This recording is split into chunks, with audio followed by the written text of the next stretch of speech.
مجھے پیسوں کی ضرورت تھی، اس لیے اپنی بیوی کی نوکری ایک نائٹ کلب میں لگوا دی۔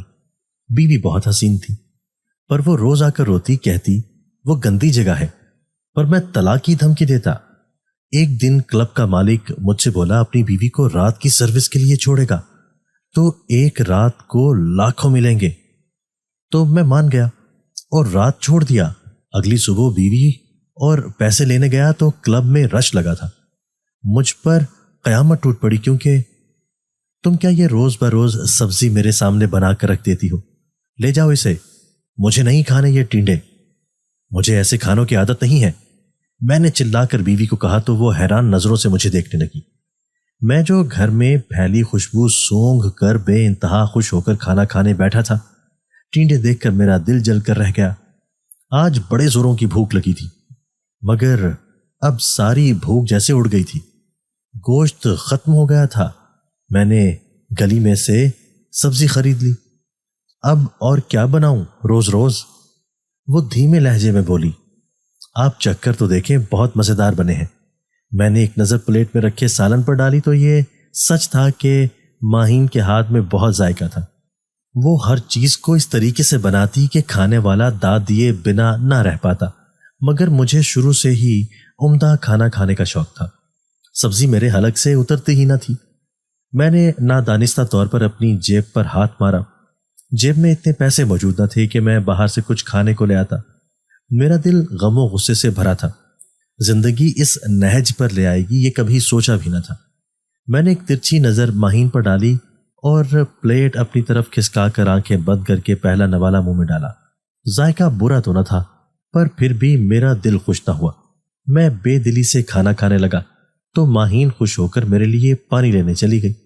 میرا نام فراز ہے۔ میں نے خوشحال گھرانے میں آنکھ کھولی۔ میرے والد بہت اچھی ملازمت کیا کرتے تھے۔ ملازمت کے علاوہ ان کی کچھ زمین بھی تھی، جو بہت زیادہ تو نہیں تھی، لیکن بہرحال اس سے ایک اضافی آمدنی موصول ہو جاتی۔ میری 2 بہنیں تھیں جو مجھ سے چھوٹی تھیں۔ میں اپنے والدین کا اکلوتا بیٹا تھا۔ ابا کی بڑی خواہش تھی کہ ان کا ایک بیٹا اور ہو، لیکن میرے بعد کوئی بھائی پیدا نہیں ہو سکا۔ یہی وجہ تھی کہ میں گھر میں سب کا لاڈلا تھا۔ خاص کر والد تو مجھ سے بے انتہا محبت کرتے اور میں ان کی تمام تر توجہ کا مرکز تھا۔ وہ کبھی میری کوئی فرمائش رد نہیں کرتے تھے۔ والد کے لاڈ پیار نے مجھے بچپن ہی میں بہت زیادہ نازک مزاج بنا دیا تھا۔ میں اپنے مزاج کے خلاف کوئی بات برداشت نہیں کرتا تھا۔ میری زندگی شہزادوں کی طرح بسر ہوتی تھی۔ ہر چیز میری دسترس میں تھی۔ میرے کمرے میں اپنا اے سی اور ٹی وی بھی موجود تھا، جو میں بہنوں کو بھی نہیں دیکھنے دیتا تھا۔ جب بھی وہ کوئی پروگرام دیکھنے میرے کمرے میں آتی تو میں ان کو ڈانٹ کر بھگا دیتا تھا۔ میرے اندر بہنوں سے بے رخی کی عادت ابا کی وجہ سے پیدا ہوئی تھی۔ میرے ابا بد مزاج اور غصے کے تیز تھے، لیکن ان کا غصہ اور بد مزاجی صرف اماں اور بہنوں کے لیے تھی۔ مجھے تو وہ ایک لفظ بھی نہ کہتے۔ جتنا وہ مجھ سے محبت کرتے تھے اور مجھ پر اپنی توجہ دیتے تھے، اتنا ہی وہ اماں اور میری دونوں بہنوں کو بالکل نظر انداز کرتے۔ میں نے کبھی ابا کو اماں کے ساتھ بیٹھ کر خوش گپیاں کرتے یا ان کا خیال رکھتے ہوئے نہیں دیکھا تھا، بلکہ ذرا سی بات پر وہ اماں کو لتاڑ کر رکھ دیتے۔ میرے ابا بہنوں کے ساتھ بھی ویسے پیار و شفقت سے پیش نہیں آتے تھے جیسے وہ مجھ سے پیش آتے تھے۔ ابا کا مزاج اور رویہ ان کے لیے بالکل الگ تھا۔ وہ گھر میں بہت لیے دیے رہتے اور میرے سوا کسی سے زیادہ بات کرنا پسند نہ کرتے۔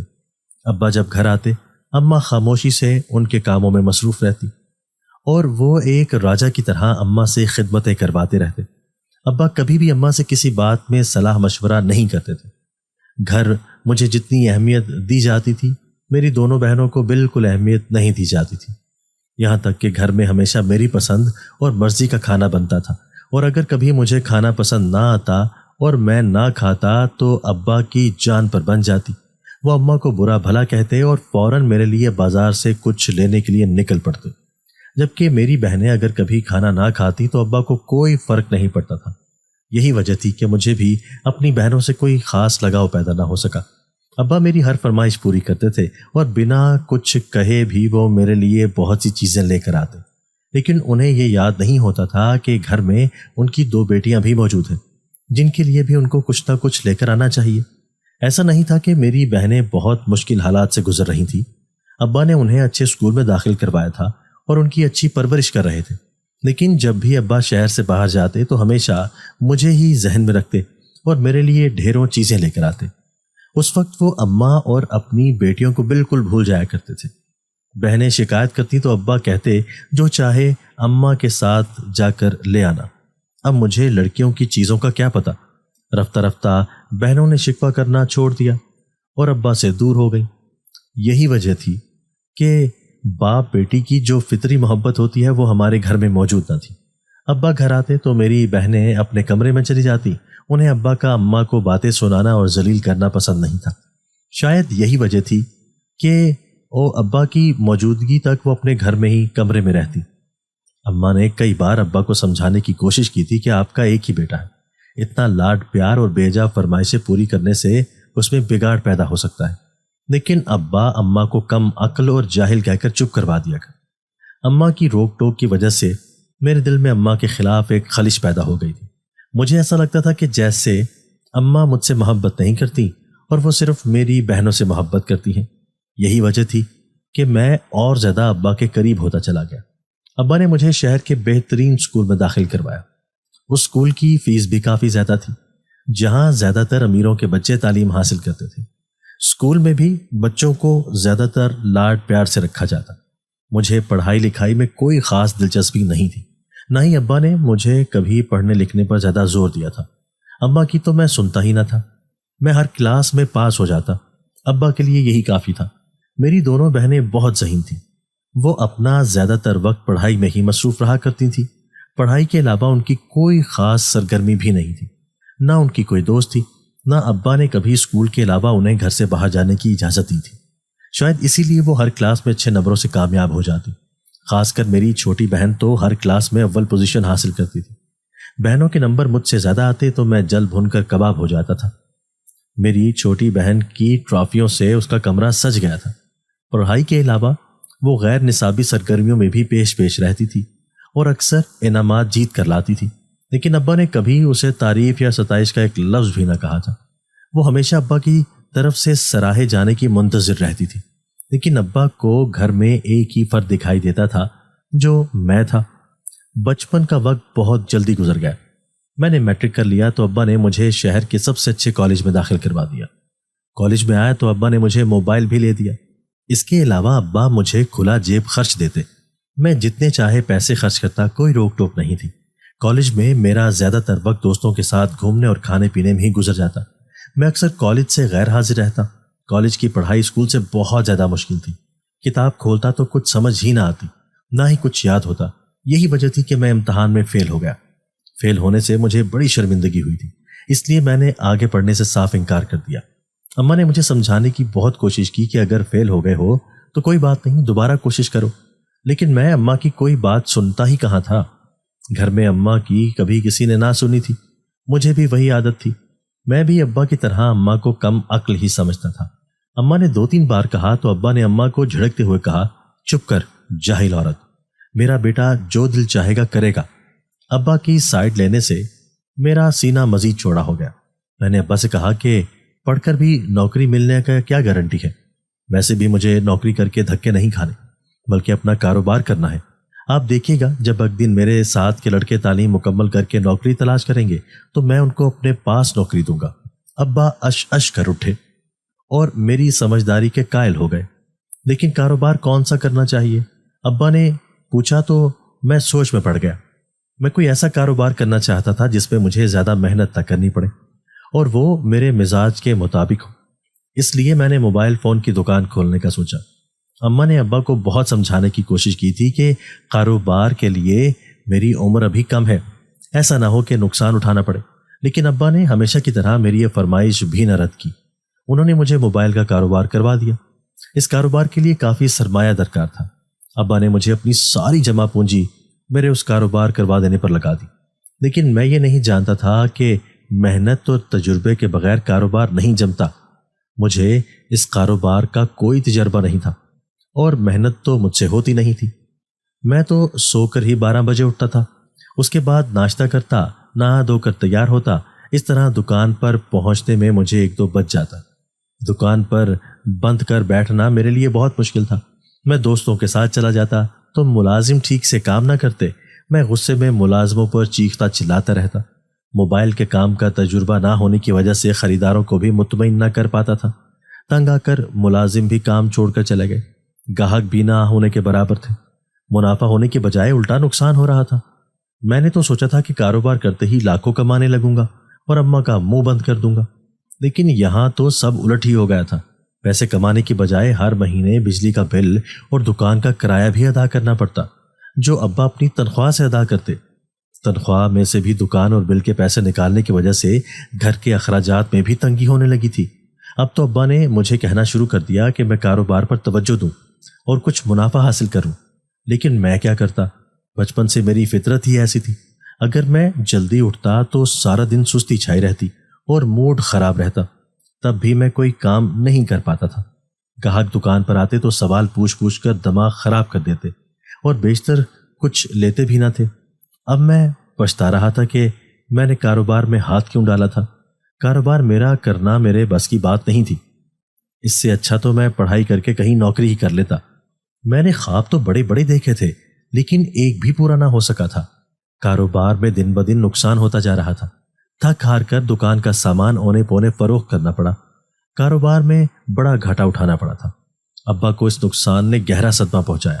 انہوں نے اپنی زندگی بھر کی جمع پونجی اس کاروبار میں لگا دی۔ اب ان کے پاس کچھ نہ بچا تھا۔ اب ابا کو اپنی غلطی کا احساس ہوا تھا، لیکن پانی سر سے اونچا ہو چکا تھا۔ سستی اور کاہلی میری شخصیت کا حصہ بن گئی تھی، اور اب میں چاہ کر بھی اپنی اس عادت سے جان نہیں چھڑوا سکتا تھا۔ اتنے بڑے نقصان نے ابا کو دھچکا لگا دیا تھا اور وہ ایک دم بیمار ہو گئے۔ ابا کی ریٹائرمنٹ قریب تھی۔ ابا کو مستقبل کی فکر تھی۔ ان کے پاس کچھ بھی نہ بچا تھا۔ دکان کا سامان بیچنے سے جو رقم ہاتھ آئی تھی، ابا چاہتے تھے کہ اس سے میری دونوں بہنوں کی شادیاں ہو جائیں اور وہ اپنے گھر کی ہوں۔ میں ابا کی بات سن کر حیران رہ گیا تھا۔ آج ابا کو بیٹیوں کا خیال کیسے آ گیا تھا؟ حالانکہ میں دونوں بہنوں سے بڑا تھا۔ ابا کو پہلے میری شادی کی فکر کرنی چاہیے تھی۔ بہنیں تو مجھ سے چھوٹی تھیں اور پڑھ رہی تھیں، لیکن ابا میری بجائے بہنوں کی شادی کرنا چاہتے تھے۔ پتہ نہیں ابا کو کیا ہو گیا تھا۔ زندگی میں پہلی بار ابا نے مجھے نظر انداز کیا تھا اور میری بہنوں کے بارے میں سوچا تھا۔ ابا کی یہ بات مجھے ذرا بھی اچھی نہیں لگی تھی۔ خاندان اور محلے میں میری ماں کی بڑی عزت تھی۔ خاندان میں ابا کے مزاج سے سب واقف تھے اور اماں کو سراہتے تھے کہ کس طرح صبر شکر سے اماں نے ابا جیسے غصیلے اور بد مزاج آدمی کے ساتھ گزارا کیا تھا۔ یہی وجہ تھی کہ میری بہنوں کے لیے کافی رشتے موجود تھے۔ خاندان کے بہت سے لوگ میری بہنوں کو اپنے گھر کی بہو بنانا چاہتے تھے۔ ابا چاہتے تھے کہ دونوں بیٹیوں کی ایک ساتھ شادی کر کے انہیں گھر سے رخصت کر دیں۔ میری بڑی بہن تو اماں کی طرح صابر اور ابا کی فرما بردار تھی، لیکن چھوٹی بہن بڑے ہونے کے بعد بڑی تنگ مزاج ہو گئی تھی۔ اب وہ ابا کو بھی ہر چیز میں جواب دینے لگی تھی۔ اسے اپنی ذہانت اور تعلیم میں اعلیٰ کارکردگی حاصل کرنے کا بڑا غرور تھا۔ اس نے یہ کہہ کر شادی سے صاف انکار کر دیا تھا۔ وہ مزید تعلیم حاصل کرنا چاہتی تھی۔ میں انتظار میں تھا کہ اب ابا اس کو کھری کھوٹی سنائیں گے، لیکن پہلی بار ہوا تھا کہ ابا اس کے سامنے چپ ہو گئے تھے۔ میں حیران رہ گیا تھا۔ بچپن سے لے کے آج تک ابا نے میری بہنوں کو اپنی مرضی پر چلایا تھا، اور آج ابا خاموش ہو گئے تھے۔ میں صحیح سوچ رہا تھا۔ اب وہ میرے پہلے والے ابا نہیں رہے تھے۔ میری بڑی بہن کا رشتہ ماموں کے بیٹے سے طے ہو گیا تھا۔ اس بار بہن کا رشتہ طے کرنے میں زندگی میں پہلی بار ابا نے اماں کی رائے کو اہمیت دی تھی۔ شاید انہیں احساس ہو گیا تھا کہ میری ماں اتنی بھی کم عقل نہیں تھی۔ انہوں نے ہمیشہ ابا کو درست مشورہ دیا تھا۔ یہ سچ ہے کہ عورت ان پڑھ بھی ہو تو گھریلو معاملات میں کم عقل نہیں کہلوائی جا سکتی، بلکہ گھر کے بیشتر معاملات میں عورت کا دماغ مرد سے زیادہ چلتا ہے، چاہے وہ پڑھی لکھی ہو یا نہ ہو، کیونکہ یہ عقل اس کو اللہ کی طرف سے ملتی ہے۔ میری بہن کی شادی زیادہ دھوم دھام سے تو نہ ہو سکی تھی، لیکن پھر بھی سب تیاریاں اچھے سے ہو گئی تھیں۔ بہن کی شادی پر میری نظر ماہین پر پڑی تھی اور میری نظریں اس پر جم گئی تھیں۔ وہ بے حد خوبصورت تھی۔ اس کے چہرے پر ایک معصومیت اور دلکشی تھی جس نے مجھے اپنی طرف کھینچ لیا تھا۔ میں بار بار اسے دیکھتا رہا۔ مجھے ایسا محسوس ہو رہا تھا جیسے وقت تھم گیا ہو۔ اس کی ہر ادا میں ایک خاص کشش تھی جو میرے دل کو بے قابو کر رہی تھی۔ میں پہلی نظر میں ہی ماہین کی محبت میں مبتلا ہو گیا تھا۔ میں حیران تھا کہ میں نے ماہین کو کبھی پہلے کیوں نہیں دیکھا تھا، جبکہ وہ میرے ہی خاندان کی تھی۔ خیر، ہر چیز کا ایک مناسب وقت ہوتا ہے۔ جب میری شادی کا وقت آیا تبھی میری ملاقات ماہین سے ہوئی تھی۔ بہن کی شادی کے بعد میں نے ابا سے اپنی شادی کی بات کی اور ماہین کا ذکر کیا تو وہ پرجوش ہو گئے۔ انہیں کوئی اعتراض نہ تھا۔ وہ خوشی خوشی ماہین کے گھر والوں سے اس کا ہاتھ مانگنے کے لیے تیار تھے، لیکن اماں کو میرے رشتہ لے جانے پر اعتراض تھا۔ پہلے کوئی کام دھندا تو کرو، جب لڑکی والے پوچھیں گے کہ لڑکا کماتا کتنا ہے تو ہم کیا جواب دیں گے؟ اماں کی بات پر میں جی بھر کے بدمزہ ہو گیا۔ کبھی کبھی تو مجھے لگتا تھا کہ اماں میری سگی ماں نہیں بلکہ سوتیلی ماں ہے۔ میرا دل چاہ رہا تھا کہ ابا پہلے کی طرح اماں کو لتاڑ کر رکھ دیں اور خوب باتیں سنائیں، لیکن ابا بھی خاموش ہو گئے تھے اور وہ پرسوچ نظروں سے میری طرف دیکھنے لگے۔ ابا کی سائڈ نہ لینے پر میں بددل ہو گیا تھا اور اٹھ کر اپنے کمرے میں آ گیا تھا۔ کمرے میں آ کر میں نے سوچا تو اماں کی بات ٹھیک تھی۔ اگر ماہین کے گھر والوں کو پتہ چلتا کہ میں کوئی کام نہیں کرتا تو شاید وہ اس کا رشتہ مجھ سے نہ کرتے۔ ماہین کی محبت میں ہی صحیح میں نے نوکری کی تلاش شروع کر دی، لیکن ایف اے فیل کو نوکری کہاں ملتی ہے؟ جب بھی ملازمت ملتی وہ میرے شائن نشان نہ ہوتی اور میں انکار کر دیتا۔ مجھے یہ بھی فکر تھی اس دوران ماہین کی شادی کہیں اور نہ ہو جائے۔ تھک ہار کر میں نے اماں کو دکھانے کے لیے ایک معمولی سیل مین کی نوکری کر لی اور ابا سے کہا تھا کہ جلد ہی جا کر ماہین کے گھر والوں سے رشتے کی بات کریں۔ اس دوران مجھے کہیں نہ کہیں مزید اچھی ملازمت مل ہی جائے گی۔ ابا نے حامی بھر لی۔ وہ اماں کو لے کر ماہین کے گھر چلے گئے۔ ماہین کے گھر والوں کو اس رشتے پر کوئی اعتراض نہ تھا۔ وہ ہمارے دور کے رشتے دار تھے، اس لیے انہیں میرے مزاج اور کاہلی کے بارے میں بھی علم نہ تھا۔ وہ مالی لحاظ سے بھی زیادہ مضبوط نہیں تھے۔ یہی وجہ تھی کہ کوئی رکاوٹ آئے بغیر ہی میری ماہین سے شادی ہو گئی تھی۔ میں ماہین کو پا کر بہت خوش تھا۔ میرے دن رات ماہین کے ساتھ بہت اچھے گزر رہے تھے۔ شادی کے بعد میں دکان پر بھی نہیں گیا، بلکہ ماہین کے ساتھ گھومنے پھرنے اور خاندان میں دعوت کھانے میں مصروف تھا۔ اس لاپرواہی ہی کا نتیجہ یہ نکلا کہ دکاندار نے مجھے نوکری سے ہی نکال دیا۔ مجھے بھی کوئی فرق نہیں پڑتا تھا۔ ویسے بھی یہ نوکری میں نے صرف ماہین کو حاصل کرنے کے لیے کی تھی اور یہ نوکری میرے شایان نشان نہ تھی۔ میں نے گھر میں سب کو بتا دیا کہ مجھے ملازمت سے فارغ کر دیا گیا ہے۔ اماں نے سر پکڑ لیا تھا۔ ابا بھی پریشان ہو گئے تھے۔ گھر میں آمدنی کا کوئی ذریعہ نہیں تھا۔ گھر کے حالات بہت خراب ہو گئے تھے۔ قرض لے کر گزارا کرنا پڑ رہا تھا۔ ان حالات سے ابا بہت مایوس ہو گئے تھے اور وہ بستر سے جا لگے تھے۔ وہ ہر وقت اپنے ماضی کو یاد کر کے پچھتاتے اور اماں سے معافی مانگتے رہتے۔ میری چھوٹی بہن فریحہ کی تعلیم مکمل ہو گئی تھی اور اس کی بے پناہ ذہانت اور مسلسل اچھی کارکردگی کی وجہ سے اسے ہی یونیورسٹی کی طرف سے نوکری کی آفر بھی مل گئی تھی۔ یوں میری بہن کو ڈگری ملنے سے پہلے ہی نوکری مل گئی تھی اور میں نہ جانے کب سے دھکے کھا رہا تھا، مگر اچھی نوکری حاصل نہ کر سکا تھا۔ میری بہن کی تنخواہ کافی اچھی تھی۔ گھر کا تمام خرچ وہی اٹھا رہی تھی اور ابا کا علاج بھی اسی کے پیسوں سے ہو رہا تھا۔ میں خوش تھا کہ اماں اب مجھے نوکری ڈھونڈنے کے لیے نہیں کہیں گی۔ میری بڑی بہن بھی اکثر آتی تو ابا اماں اور ماہین کے لیے بہت سے تحفے لے کر آتی تھی۔ جن بیٹیوں کو ابا نے ساری زندگی اہمیت نہیں دی تھی، مشکل وقت میں اب وہی ان کے کام آ رہی تھی۔ میری بہن نے ابا کے علاج معالجے میں کوئی کسر نہ چھوڑی تھی، لیکن پھر بھی ابا جاں بر نہ ہو سکے اور ہم سب کو چھوڑ کر اپنے خالق حقیقی سے جا ملے۔ یہ ہم سب کے لیے بہت بڑا صدمہ تھا۔ اماں کو اب فریحہ کی فکر تھی۔ اماں چاہتی تھی کہ اس کی شادی ہو جائے اور وہ اپنے گھر کی ہو۔ آخر کب تک وہ گھر کی ذمہ داری کا بوجھ اٹھاتی رہے گی؟ ایسا نہ ہو کہ اس کی عمر نکل جائے۔ مگر میری بہن کو نہ جانے شادی سے کیا مسئلہ تھا۔ ہر بار وہ انکار کر دیتی تھی۔ اسے خاندان میں شادی کرنی تھی، نہ کم پڑھے لکھے آدمی سے۔ اس کے مزاج کے مطابق کوئی رشتہ دستیاب نہ تھا۔ امی اس کے لیے دن رات دعائیں کرتی تھی۔ جلد ہی اس کو ایک کلیگ کا رشتہ اس کے لیے آ گیا۔ اماں کو فرقان اور اس کے گھر والے پسند آ گئے تھے۔ وہ فریحہ کی طرح پڑھا لکھا تھا، بلکہ اس کا پورا خاندان ہی اعلیٰ تعلیم یافتہ تھا۔ فریحہ کو اس کی پسند کے مطابق رشتہ مل گیا تھا، لہٰذا امی نے اس کی ایک نہ سنی اور شادی کر کے اس کو رخصت کر دیا۔ میرے حالات جوں کے توں تھے۔ مجھے جو بھی نوکری ملتی اس میں محنت زیادہ اور تنخواہ کم ہوتی تھی۔ میں مشقت کا عادی نہ تھا، لہٰذا چند دنوں بعد ہی میں نوکری چھوڑ کر گھر آ جاتا تھا۔ ماہین اس صورتحال سے بہت پریشان تھی۔ گھر کا تمام خرچہ ابھی تک فری برداشت کر رہی تھی۔ اس کے بلبوتے پر ہی گھر چل رہا تھا۔ ماہین نے ایک دن مجھے کہا تھا